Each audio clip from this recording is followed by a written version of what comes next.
Salut les amis, c'est Ludo, j'espère que vous allez bien. Je vous retrouve aujourd'hui pour une nouvelle vidéo et il va s'agir d'un update lecture.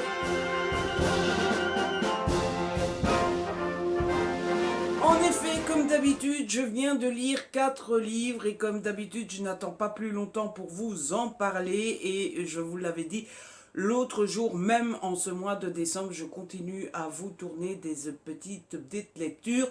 Tout simplement parce que je sais que vous ne regardez pas tous les Vlogmas et puis surtout parce que c'est plus facile pour moi d'envoyer mes chroniques aux maisons d'édition en envoyant un petit update qui dure 20 minutes qu'en envoyant un vlog qui dure 1 heure. Cette fois-ci, on a 3 romans, on a 2 romances, on a un contemporain et on a un beau livre. Et du coup, je vous propose de ne pas attendre plus longtemps et d'y aller tout de suite, histoire que la vidéo ne dure pas des heures. Alors, on va commencer tout de suite par le contemporain. Il s'agit d'Un bonheur imparfait de Colleen Hoover aux éditions Hugo dans la collection roman en format poche. En effet, c'est pas une new romance.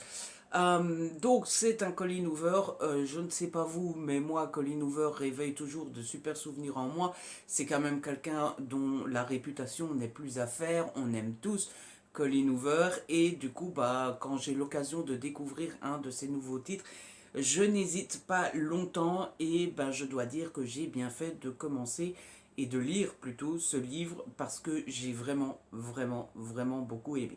Je dois avouer que je ne suis pas sorti indemne de cette lecture. C'est une lecture quand même assez difficile, assez exigeante, une lecture qui vous prend quand même par les tripes. Alors, on est avec Quinn et Graham. Ils se rencontrent par hasard, c'est le cas de le dire, puisqu'en fait la petite amie de Graham couche avec le petit ami de Quinn et donc ils se rencontrent au moment où tous les deux se rendent compte que leur conjoint respectif les trompe. Il y a une relation qui va naître entre les deux, mais c'est pas du tout ça le point central et l'histoire centrale de ce livre.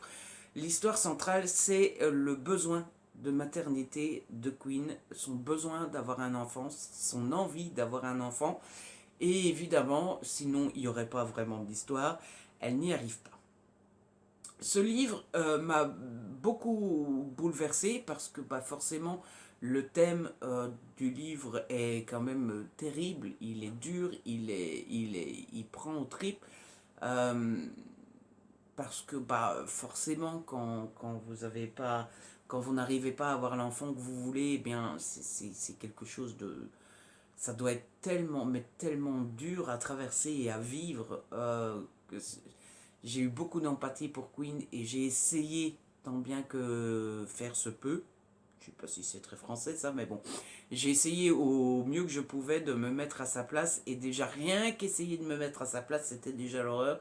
Donc je pense que quand on vit quelque chose comme ça doit être terrible. Et puis cette lecture a été assez exigeante pour moi, dans le sens où je ne connaissais rien de tout ce qu'il faut connaître pour bien apprécier cette lecture. C'est-à-dire d'abord je ne peux pas m'identifier à Quinn, je ne peux pas me mettre à sa place. Je ne suis pas une femme, et j'ai jamais voulu d'enfant.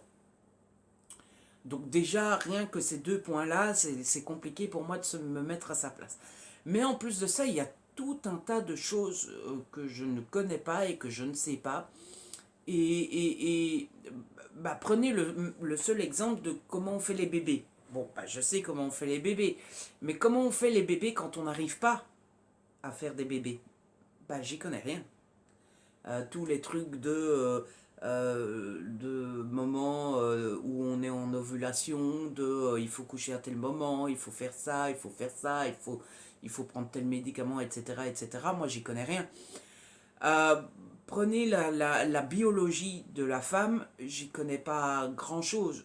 J'ai dû discuter avec des copines parce que je voulais comprendre ce que traversait Quinn. Il y a une amie qui m'a expliqué qu'une femme, quand elle est en ovulation, ça se sent, ils sentent ça dans leur corps, ils le palpent, si je puis dire. Euh, Quand tu es un homme, tu n'as aucune idée de ce que ressent une femme pendant une période d'ovulation, t'en sais rien. Et même mon amie a eu du mal à me l'expliquer, elle m'a juste dit, on le sent, ça se sent, voilà. Quand une femme prend de la contraception, je me doutais bien que ça avait des effets sur la femme, mais mon ami m'a dit non, mais n'a pas des effets sur nous, ça nous dévaste, ça nous dérègle, ça nous fout sans dessous. J'avais pas, j'avais pas idée que c'était à ce point-là. Enfin bref, vous voyez, il y a plein de choses comme ça. Euh, Qu'en tant qu'homme, je ne sais pas, qu'en tant qu'homme, je peux essayer de comprendre, que je peux essayer d'appréhender, mais je peux pas. Un homme qui vous dit qu'il comprend une femme, qui sait ce qu'une femme vit et qui sait les difficultés qu'a une femme au quotidien, il vous ment, parce que c'est pas vrai. Du coup, voilà, j'ai dû beaucoup travailler, penser et réfléchir à tous ces trucs-là, à la psychologie aussi féminine, mais surtout à la psychologie féminine d'une femme qui n'arrive pas à avoir un enfant alors qu'elle en veut absolument un. Bref, ça a été très exigeant pour moi. J'ai fait du mieux que j'ai pu pour comprendre, enfin, j'aime pas dire comprendre les femmes parce que j'ai l'impression que ça donne l'impression qu'on parle d'un objet ou d'un logiciel. Vous voyez, j'essaye de comprendre une femme. Oh là là. J'ai essayé du mieux que j'ai pu. Je m'y suis intéressé. C'est mon. C'est pas nouveau, hein. J'ai toujours essayé de comprendre ce que peuvent vivre les femmes parce que selon moi, c'est quand même important. Parce que, bah, comment voulez-vous comment dire, traiter correctement la gente féminine si vous ne savez pas ce qu'elle vit, si vous ne savez pas les difficultés qu'elle a, etc., etc. C'est pas possible. Donc, si vous voulez traiter la gente féminine correctement, vous devez comprendre, essayer en tout cas de comprendre ce qu'elle vit au quotidien, etc. Enfin bref. Mais ça ne m'a franchement, cette lecture ne m'a bouleversé. Vraiment. J'ai terminé ce livre-là en larmes parce que c'était vraiment juste terrible et il se passe plein de choses, il se passe plein de rebondissements, il se passe plein de petits coups comme ça qui sont autant de coups de poignard dans le cœur de Queen. Elle s'enfonce petit à petit et petit à petit elle est bouleversée parce que parfois elle s'en veut et puis parfois elle est en colère et parfois elle en veut à son mari Graham et parfois elle perd espoir et parfois elle garde espoir et parfois elle veut... Enfin bref, voilà, c'était juste terrible. Moi j'ai adoré. Mais en tout cas, si vous voulez un bon livre avec comme thématique le désir d'enfant et le fait qu'on ne puisse pas en avoir, etc., bah je vous le conseille. Il n'est pas très long, mais il est super bien fait. Et puis c'est avec le style de Colin qui est toujours aussi bon et aussi bien fichu. Ensuite, niveau romance, j'ai lu Coupable, I Love You, d'Isa Lowers aux éditions Hugo dans la collection New Romance en format poche. Alors, je vais commencer par les deux petits défauts. Euh, le début est un poil lent, mais un tout petit poil. Et la fin est un chouïa long, mais un tout petit chouïa. Voilà. Pourquoi je dis ça pour commencer à parler de ce livre-là? Parce que c'est les deux seuls défauts. Tout le reste est génial et surtout parce que c'est les deux seuls petits défauts qui font que c'est pas un coup de cœur. Voilà. Mais à part ça, c'est juste trop, méga, trop génial. Alors, pour l'histoire, c'est l'histoire d'une jeune femme qui s'appelle Sarah. Sarah est avocate dans un cabinet quand même assez réputé, assez connu et assez respecté. Euh, et Sarah va rencontrer un homme, sauf que Sarah, il va y avoir un quiproquo et du coup l'homme va pas savoir qui elle est et l'homme va la prendre pour quelqu'un d'autre. Alors, c'est assez confus comme ça. Le seul souci de ce livre-là, c'est que le point de départ, le départ de l'histoire, le début de l'histoire est super cool, est super bien trouvé. est assez original. En tout cas, moi, j'ai jamais vu ça. Et ça donne vraiment une part de jouissance presque, parce que vous vous dites, waouh, la pute d'idée, quoi. Waouh! Le seul souci, c'est qu'on peut pas vous en parler parce que c'est pas dans la quatrième de couverture et que ça vous spoilerait. Donc voilà, on est obligé de rester un petit peu mystérieux, un petit peu ouh, on dit pas trop. Mais du coup, j'ai vraiment beaucoup aimé l'idée qu'a eu Isa. C'est typiquement l'idée quand vous écrivez où vous vous dites purée, quoi, qu'est-ce que j'aurais aimé avoir cette idée-là. C'est juste génial. Alors, le début est un petit peu lent. Pourquoi? Parce que Isa prend son temps pour installer Sarah dans son cabinet d'avocat, pour expliquer son métier, etc., etc. C'était, selon moi, pas forcément nécessaire que ça soit aussi long. C'est pas déplaisant non plus, mais c'était un poil long. Je sais pas le dire autrement. Et la fin, quand je vous dis que la fin est longue, en fait c'est surtout que la fin est sur un schéma que moi je n'aime pas particulièrement, qui est le schéma du je t'aime mais on peut pas être ensemble parce que c'est mieux pour toi. Vous savez que j'ai toujours un peu de mal avec ça.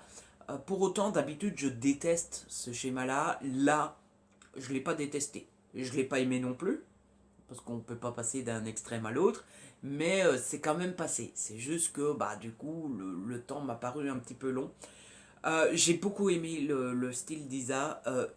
Voilà, le livre fait 770 pages, je pense. Ouais, 777 pages. Je l'ai mangé, hein. Donc autant vous dire que ça se lit tout seul. J'ai lu 300 pages en une soirée. Quand on connaît mon rythme de lecture actuel, mais depuis toujours, hein, habituel, c'est ce que je voulais dire, je peux vous dire que 300 pages en une soirée, il faut que le livre soit bon.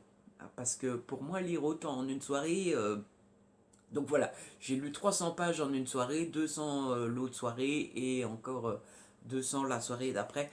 Donc je l'ai vraiment très vite lu alors qu'il est super gros. Donc ça vous donne un petit aperçu d'à quel point c'est bon et surtout d'à quel point le style d'Isa est bon et à quel point c'est addictif. Une fois que vous le commencez, vous avez du mal à le lâcher. Et puis j'ai beaucoup aimé les personnages qui sont assez attachants. Euh, j'ai beaucoup aimé le personnage masculin qui s'appelle... je ne triche pas du tout. Ah, comment il s'appelle le personnage masculin? Il n'a pas un nom... vous savez aussi, Elias. Voilà, il s'appelle Elias. Elias, c'est un peu le genre de monsieur qui a souffert niveau sentiment, niveau amour. Et du coup, bah, il a un petit peu de mal à refaire confiance, il a un petit peu de mal à, à repartir pour une nouvelle relation. Et du coup voilà. C'était trop méga trop cool. Je vous le conseille fortement. Allez-y, sautez dessus. C'était trop, trop, trop, trop bien. Voilà. Ensuite, on reste dans la romance et je dois vous parler de L'accord, le tome 1, L'attachement de Laurie de la Roseville aux éditions Nisha, etc. J'ai un nouveau partenariat avec Nisha, pardon, etc. Je les avais contactés sur Insta et donc ils avaient été d'accord pour qu'on commence un partenariat. Ils m'avaient demandé quel titre m'attirait le plus et dans les titres que je leur ai donnés, il y avait L'accord. Alors, comment vous parler de ce livre-là? Je ne sais pas trop comment m'y prendre. Euh, on va commencer par par le négatif. Il y a deux points négatifs assez importants qui ont fait que je me suis dit, aïe, oulala, oulala, là, là, là, là. Alors, le point le plus problématique, ou en tout cas qui m'a le plus marqué dans cette lecture, c'est le style de l'autrice. Alors, j'ai eu l'impression qu'il était très mauvais, j'aime pas utiliser ce mot-là, mais qu'il était très mauvais au début et que ça allait mieux par après. Est-ce que le style s'améliore vraiment au fur et à mesure du livre, ou bien est-ce que c'est parce qu'au fur et à mesure du livre, je m'y suis habitué et j'y ai plus fait attention? Toujours est-il qu'au début, le style m'a paru très moyen. J'aime pas dire ça comme ça parce que bah, je sais la difficulté que c'est d'écrire un livre, mais en fait, le gros problème du style, c'est que c'est très mécanique. C'est très, je rentre dans l'ascenseur, j'appuie sur le bouton, je vais à tel étage, le type y rentre, le type me dit ça, je lui réponds ça, il me répond ça. Vous voyez, c'est très poum, poum, poum, poum, poum.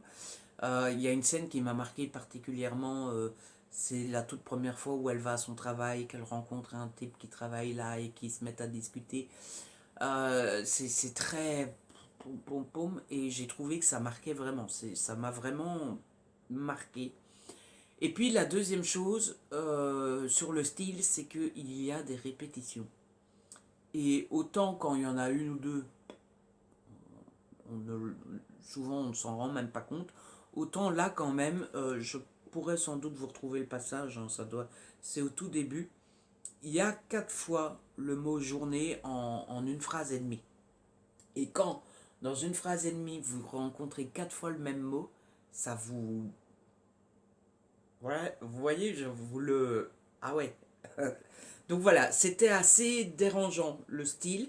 Pour autant, c'est vraiment un style un peu à la, à la after, vous savez, c'est pas la littérature blanche, loin de là, mais ça se lit, c'est addictif, ça se lit tout seul, ça se mange, voilà. Mais j'ai pas été super convaincu par le style, je dois bien l'avouer. Le deuxième gros défaut, c'est les coquilles. Alors, pour tout ce qui est conjugaison, grammaire, etc., faute d'orthographe et tout, je n'en sais rien, je ne les repère jamais. Je suis très nul en conjugaison, grammaire, orthographe, etc. Donc en général, je ne les repère pas. Les mots qui manquent, c'est quelque chose que je ne repère jamais parce que je pense que, alors je sais pas si c'est moi ou si c'est normal et que tout le monde lit comme ça, mais moi je lis vous savez, parfois on vous met sur les réseaux sociaux des textes qui sont écrits n'importe comment et vous comprenez quand même parce que bah, en fait quand vous lisez la première lettre du mot, la deuxième et puis la dernière et puis voilà quoi. Enfin bref, les mots qui manquent je les vois jamais. Le problème que j'ai eu dans ce livre là, c'est qu'il y a des tirets de dialogue quand c'est pas des dialogues. Et ça, pour le coup, vous le voyez, même quand vous ne faites pas attention, parce que ça vous perturbe en fait. Vous pensez que c'est quelqu'un qui parle et en fait non. Et il y a eu le cas, enfin il n'y a pas ça tout le long, hein, mais il y a eu 2, 3 fois le cas, et ça vous perturbe parce que vous vous dites, mais qu'est-ce qu'il raconte? Ah ben en fait c'est pas un dialogue. Donc voilà, ça c'est vraiment les deux gros défauts que j'ai eu avec ce livre-là et qui m'ont bah, forcément un petit peu dérangé, qui m'ont forcément un petit peu sorti de la lecture. Je pense que c'est normal. À côté de ça, j'ai kiffé. Voilà, je, en fait, je sais pas quoi penser de ce livre-là parce que je le trouve pas très bon. Je le trouve pas très bien fait. Je le trouve pas très... Mais j'ai adoré. Voilà, j'ai une amie qui m'a dit, en fait, t'as adoré le détester, c'est un peu ça. J'ai été complètement pris dedans. Je l'ai lu en 2 petites soirées. Il y a une des 2 soirées où j'ai été dormir à 2 heures du matin, tellement j'étais à fond dedans. J'ai adoré l'histoire de base. L'histoire de base, c'est l'héroïne qui s'appelle Allison, qui travaille dans une grande boîte d'architecture. Le patron est malade, donc il va bientôt devoir laisser sa place. Il voudrait laisser sa place à son fils. Le seul problème, c'est que son fils est un petit peu un mec jet-setter, vous voyez, qui sort, qui boit, qui couche à gauche, à droite, qui fait la une des journaux People.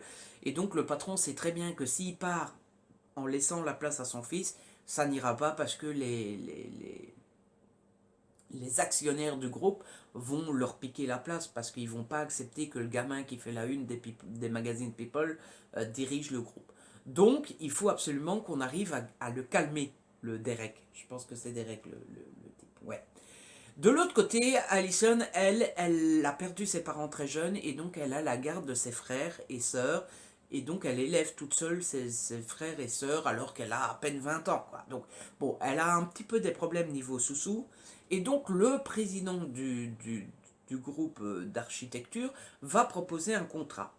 L'accord. Le contrat, c'est qu'ils vont devoir faire semblant de se côtoyer, ils vont devoir se marier et rester mariés minimum 1 an. Et après 1 an, ils font ce qu'ils veulent, ils peuvent divorcer, etc. Ça permet de montrer une meilleure image de Derek, en mode il s'est casé, il est plus calme qu'avant, machin bidule. Et ça permet à Allison de gagner des sous-sous pour l'aider à élever ses enfants. Au début, quand c'est ce genre de ficelle-là, j'ai toujours un peu de mal. Parce que vous savez, en général, dans ce genre d'histoire, il y a l'obligation de coucher, machin bidule. Ici, c'est pas du tout le cas. Donc ça, c'était plutôt cool. Donc voilà, c'est un schéma, une ficelle que j'aime beaucoup. Et je voulais absolument voir la suite, savoir ce qui allait se passer, etc., etc., etc. Il se passe pas des trucs de ouf. C'est plutôt toujours, il se passe ça, ça s'arrange, il se passe ça s'arrange, il se passe ça. Mais c'est très addictif, c'est très prenant, c'est très, bah ouais, on a du mal à lâcher. Et du coup, voilà, j'ai lu ce premier tome un peu en mode j'aime bien, j'aime pas, j'aime bien, j'aime pas. Bah, j'aime pas les problèmes que je vous ai dit. Et j'ai adoré l'histoire et j'ai adoré l'addictivité, si je puis dire. Donc voilà, je suis mi-figue, mi-raisin devant cette lecture. Je suis un peu paumé. Mais une chose est sûre, c'est que j'espère que Nisha, malgré mes critiques, acceptera de m'envoyer la suite parce que j'ai été complètement accro et je veux vraiment savoir ce qu'il arrive à nos héros, quoi. Voilà. Et enfin, le dernier livre que j'ai lu, c'est un beau livre. C'est Incroyable histoire, 100 moments clés de l'histoire du monde aux éditions Gallimard Jeunesse. Regardez-moi ça, il est trop beau, vous ne trouvez pas? En fait, j'avais demandé ce livre-là il y a quelques mois. Je vous avais demandé sur Instagram si vous connaissiez des livres euh, où on peut en apprendre plus, notamment sur l'histoire, mais sans se casser la tête. Vous voyez, avec des petits articles, etc. Parce que je suis une brêle en histoire, autant le dire. Je suis très nul en histoire et surtout j'ai beaucoup de mal à me passionner pour l'histoire. Ça m'ennuie très vite. Alors que j'aime, en fait, j'aime bien l'idée d'être un peu cultivé sur le sujet, de savoir quand même le minimum de choses qu'il y a à savoir et de pas mourir complètement con, quoi, hein, tout simplement. Je sais qu'il y a du boulot, mais quand même. Et donc, vous m'aviez conseillé des livres. Et le hasard du destin, juste après que je vous ai demandé ça, j'ai reçu pour la toute première fois le programme de Gallimard Jeunesse. Et dans le programme, il y avait ce livre-là. Je me suis dit, si ça, c'est pas le destin, je m'y connais pas, quoi. Ah, vraiment. Donc, je l'ai demandé et je l'ai lu et j'ai adoré. Alors, le livre est assez simplement fait. Vous avez tout simplement le livre qui est divisé en plusieurs catégories, en plusieurs temps, si je puis dire, dans la timeline de l'histoire. Et donc vous avez le monde antique, le monde médiéval, le monde euh, des explorations, le monde moderne et le monde des révolutions. Donc voilà, c'est divisé en 5 parties qui représentent chacune une partie de l'histoire de notre monde. Pour chaque partie, vous avez une page de garde comme ça, voilà, et vous avez une ligne du temps, telle que celle-ci, qui vous présente un petit peu les grands moments. Ici, on est dans l'antique, donc les grands moments de l'Antiquité, en une double page et en une ligne du temps telle que celle-ci. Et puis, à chaque fois, vous avez 30, 40, 50 pages. La première partie fait... La première partie fait 55. 55 pages. Et à chaque fois, vous avez une double page sur un sujet bien particulier. Ici, c'est la première double page du livre. Donc forcément, de quoi on va parler? Eh bien, des origines de l'homme.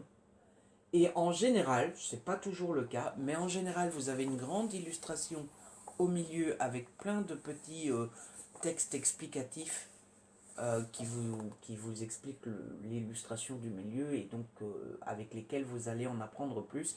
Et vous avez toujours des petits encarts sur les côtés, deux, trois petites infos ici au-dessus. Bref, c'est super bien fait. Alors, les explications sont très simples. Elles ne rentrent pas beaucoup dans les détails. Elles restent assez à la surface. Mais déjà, c'est à la destination des plus jeunes, hein. C'est pas fait pour les adultes qui connaissent déjà tout de l'histoire. Un prof d'histoire, par exemple, va pas beaucoup apprendre là-dedans. Mais c'est super bien fait, c'est très compréhensible, c'est vraiment, comment dire, à la portée de tous, même pour ceux qui sont aussi nuls en histoire que moi. Et donc voilà pour l'Antiquité. Et donc vous passez un peu plus loin. Je vais essayer de vous trouver. Voilà. Vous avez le temps des explorations. De nouveau une page de garde. De nouveau une ligne du temps. Et de nouveau des doubles pages qui vous expliquent un sujet donné. Ici c'est la Corée chanson. Et donc comme je vous disais, c'est vraiment accessible à tous. Même pour ceux qui s'y connaissent pas du tout en histoire, c'est mon cas, c'est assez superficiel, ça rentre pas vraiment dans les détails, mais ça vous raconte, ça vous donne le minimum que vous avez besoin de connaître sur chacun des sujets abordés. Par exemple, vous avez une double page à un moment sur l'imprimerie, eh bien, ça va pas vous raconter tous les détails de tout, enfin, dans les détails au jour le jour de comment a été inventée l'imprimerie, mais ça va vous donner les détails de la première machine, et puis on est passé à ça, et puis à ça, et puis à ça. Bref, vous avez vraiment les bases de ce qu'il faut savoir sur l'imprimerie, et ensuite, eh bien, c'est à vous de, si vous voulez en connaître plus sur l'imprimerie, de trouver un autre ouvrage destiné à l'imprimerie, par exemple. C'est vraiment des mots faciles à comprendre. Moi, c'est souvent ça aussi qui me perd dans les livres d'histoire où on parle de trucs où on vous donne des notions sans vous expliquer la notion, etc. C'est assez rapide à lire et puis franchement, c'est un super beau livre, quoi. Il est super bien présenté, il est super. Vous voyez, ici, c'est la traite négrière. Vous voyez, et c'est juste super beau. C'est juste super beau à lire, quoi. Voilà. Donc, moi, j'ai vraiment beaucoup aimé ce livre-là. Vous voyez les progrès de la médecine. Donc, vous avez vraiment plein de sujets abordés, vraiment de l'origine du monde, en passant par l'Égypte, la Chine, la Grèce antique, la Révolution française, la Révolution américaine, etc., etc. Bref, tout est abordé de manière simple, claire, compréhensible de tous, super bien présenté, chapeau bas. Moi j'ai adoré et franchement j'ai tellement aimé que les autres livres de la collection sont dans ma wishlist parce que franchement voilà, ils en ont fait d'autres, hein, ils en ont fait, je crois que les deux qui m'intéressent le plus, euh, c'est Incroyable Terre et Incroyable Animaux, mais il y a Dinosaures, il y a Espace, Animaux et Terre, j'ai mis dans ma wishlist, je pense. Dinosaures et Espace, pas encore. Mais franchement, je pense que je vais faire la collection de ces livres-là et je vais très attentivement surveiller les programmes de Gallimard parce que si jamais ils en proposent d'autres, je les demanderai d'office. Voilà, je sais pas trop s'ils en font chaque année ou pas, je sais pas. Mais en tout cas, j'ai vraiment beaucoup aimé. Voilà, c'est comme ça que se termine cette lecture. J'espère qu'elle vous a plu, j'espère que je vous ai convaincu de découvrir l'un de ces titres. C'est après tout le but de ce genre de vidéo. En tout cas, si vous avez aimé, n'hésitez pas à liker, à la partager. N'hésitez pas à me laisser un petit commentaire. Vous savez que j'adore vous lire. Si ce n'est pas encore fait, abonnez-vous, c'est gratuit et ça fait plaisir. On se retrouve très vite pour une nouvelle vidéo. D'ici là, prenez soin de vous et de ceux que vous aimez.